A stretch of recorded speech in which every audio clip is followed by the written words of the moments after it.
Okay, let's go. Episode 8, let's have a look. We're nearing the end. Oh, that's interesting. I don't know what that is. It looks like a kiln of some kind. They're building something as a kiln there, but I like that. I've no idea where it's from, but I like little details like that. So this appears to be Edo and Edo Castle. So for you guys who followed my channel for a long time, you'll have seen me around this castle many, many times. Obviously, this is not Edo, but you know, it's filmed in Canada. But the idea is you've seen me, if you follow this channel, walking around Edo Castle and the new Edo precinct. So around here in Edo now is all skyscrapers. It's obviously Tokyo, all skyscrapers, but you're actually got to be careful. Tokyo, there's Greater Tokyo and Tokyo City Centre, and here is Tokyo City Centre with the big Tokyo train station, the skyscrapers, and then the Imperial Palace. This becomes the Imperial Palace many years later. Right, what I would really like to do, guys, I mean, genuinely try to do, but I don't have the, English. Not that I know of, I don't think there's an English example of this, and is a history and understanding of the chonmage, the hair knot. There are different hair knots in Japan, and different ones signal different things. But anybody an idea where to get a good amount of solid information on the different styles of hair, tying of hair knots in Japan? Because it's something I've never been able to break into. Right, guys, a lot of this is new to me, and I'll be honest with you, I couldn't tell you if it was right or wrong, but I assume it's correct, because we have the wonderful Frederick doing it. But basically, the funeral curtains, the Shinto gates, the pyre there, it looks really good. I must admit, I've not seen this before. And they've even got the Monomi holes in the curtains, which always, I do enjoy them being there. Normally in TV shows, they don't put them in. Right, so I couldn't tell you exactly if this is right or wrong, but I'm seeing some lovely new aspects to Japanese culture. The funeral is a good example of the difference between court dress and sort of samurai dress. So a lot of samurai wanted to be like the court, the imperial court, and the imperial court was mimicking China, basically. So, but what you find is in some of the early epics, stuff like the Heike Monogatari and stuff like that, they say, you know, people turning up to court wearing armor were considered rude and things like this, and or they weren't wearing the correct colors for court, and there was problems. So there is a big thing that a lot of people miss here, is the shift in clothes types towards imperial court-like and samurai armor, and so formal wear and, you know, battle wear. And I suppose it's like going to a military dinner in your combat camis or going in your mess and dress. So you've got to understand there's a lot of things unsaid in the dress codes. This is cool. You wouldn't touch a lady's hands in Japan, but seeing as she's a Catholic, they change the way they approach each other. He talks to her in what we assume is Portuguese, maybe, and basically they touch hands, which is, you know, a very Christian Catholic thing to do. And he calls her Maria. So it is really nice to see the small, slight changes. Right, I've done a bit of research on the Japanese tea ceremony. Not a lot, not a massive amount, but enough to know that the Japanese tea ceremony drastically changes from about roughly 1500 to 1600. We see a lot of changes in Japan from the Sengoku period into the Edo period, and one of them is the tea ceremony, which seems to originally have been very Chinese in its, a bit more gaudy, a bit more rowdy, and then by the end of the 1500s, things start to become very Japanese minimalistic. And there's even the theory, again, I've mentioned this multiple times, that the Japanese tea ceremony was influenced by the Catholic Mass, because there's lots of Catholics here at the time. But I don't know how true that is. If it's wild speculation, I don't know. But there is a change going on around this time in such things as the tea ceremony. But probably a bit more just before this, when Nobunaga was on the throne. So there's a move away from very ornate, well-constructed, high-ranking pottery, and a move towards very rustic, lower-level pottery, which in turn becomes high-level. And while not ornate, sought after and expensive. So they move from getting away from like high level expensive pottery to do back to basics tea ceremony, which then means the back to basics becomes really expensive and out of people's reach. So it's a bit of a backfire in the tea ceremony. So this is good. The husband is saying, like, you know, should we kill ourselves tonight in protest? Which is, I don't know if you know this, but basically people would commit suicide in Japan to protest against something. It still happens to this day. If you're really violently opposed to something, but, you know, you don't want to just go around murdering people and burning things down, you can kill yourself in a public display of sort of force against something.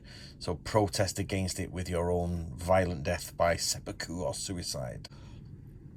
Okay, here's something for debate. No, in the samurai manuals I have read, it says try to have the light bearer behind you and to the left, so that it doesn't blind you and you can see ahead in the sort of the ambient light. I don't know if there's any protocols for in the city, but on the whole, most samurai manuals I've read say keep the person behind you to the left, so that you can draw your sword and look to the right, in, you know, with confidence, and you can use their light to move about, and you can see in. However, it does say that if you're attacked, move the light to the front so that you can distract them and blind them in the dark, and then attack from the rear. Not that I don't know if he's being attacked, but my point is like, I don't know if there's inner city rules or regulations, or whether this is just an oversight from the show. But basically, most of what I've read says have the light bearer behind you. I'm going to make a call here. I don't know if it's in the book or not, but basically he's fighting with one of his crewmates, the old Western ones, and this samurai's just looking on. That samurai's been sent to guide him. I don't think there's any way that samurai would stand by and do nothing. One thing we know is that when you walk in pairs and that you're walking at night with each other, you're there to help each other. You have something called sukedachi, which means assistant tachi. So he would then suddenly, that flame would be thrown into the area so he could see. He would draw his sword and move around into a position of aid as sukedachi. There's no, in my mind, there is no doubt about that. Okay, I'm going to make a prediction now. He's gone to see the, now I forget the name of the samurai, but he's gone to see the samurai who's a bit like enjoys death and wants to sort of like, he was once on the side of Osaka and Ishido. And so basically, I've now had a thought. I've not read the book, and of course I have not seen this to the end, but I think he's a plant. I think he's a spy. I think Torinaga, because he's behaving so far outside of his character, I think Torinaga has asked him to publicly get angry. He's asked him to try and align himself with other people, and he's going to see who is going to be close to him. I think Torinaga has took him to the side and asked him to do this. But let's see if I'm right. This is really cool. So he's doing a seppuku against sort of protest, and he lays his fan out on the floor. Now, we've got a wonderful document in the Book of Samurai series about how laying the document face up, laying the fan, did I say document? Sorry, fan. Laying the fan face up and face down is about whether you're presenting heads on it, if you're receiving gifts on it. So it's really quite cool that you've got this presenting of the fan when he's about to die. Okay, this seppuku scene is really, really good. First of all, the tension and the drama is excellent. The CGI is excellent. The sort of... I am now confused as to whether he's genuinely giving up or if he's got a plan. Because if he's got a plan and he just let his senior regent, his senior sort of advisor die, it's a bit weird. So this means Blackthorn must have really been a traitor. Oh, I don't know. I've not read the book, guys. I've not read the book. So maybe they're sticking close to the book, but oh my God. Okay, that's going down as one of the best seppuku scenes there's been, I think. Yeah, I'll give it that. That was bloody marvellous. So it appears the seppuku was a setup to make the defeat seem real. And this is actually, you do find this in Japanese culture, like, you know, the use of like death of an ally, or the certain, how can I say this? There's extreme levels the samurai would have gone to make it look to the enemy as though something was happening. This is called Kyojitsu. So Kyojitsu is a Japanese concept of what is apparent and what is not apparent, what is hidden and what is on view.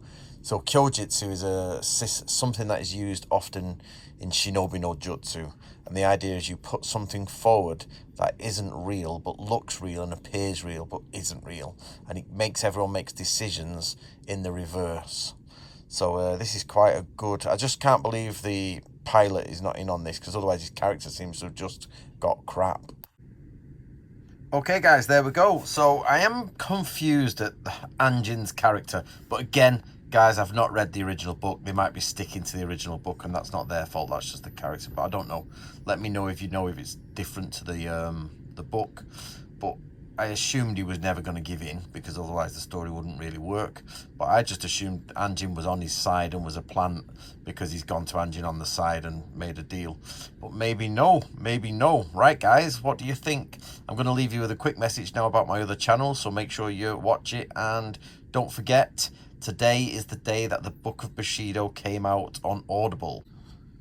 There it is guys, Book of Bushido on Audible. So do get yourself a copy of that if you like samurai stuff, and keep up to date on the samurai research.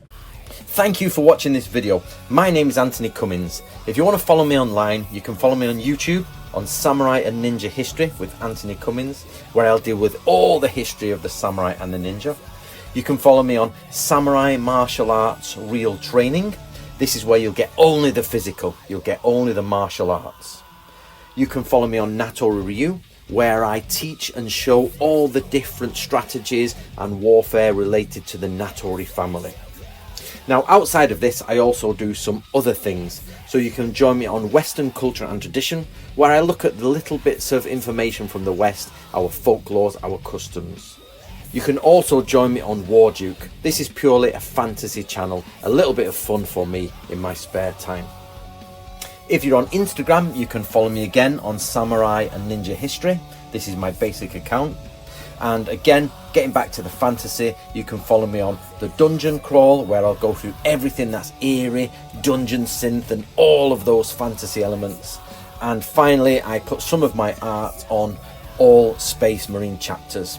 I do this just so I can do a little bit of art and keep up to date with the artistic world and keep my skills alive. I hope to see you there guys, and I look forward to all of the comments on my posts and videos.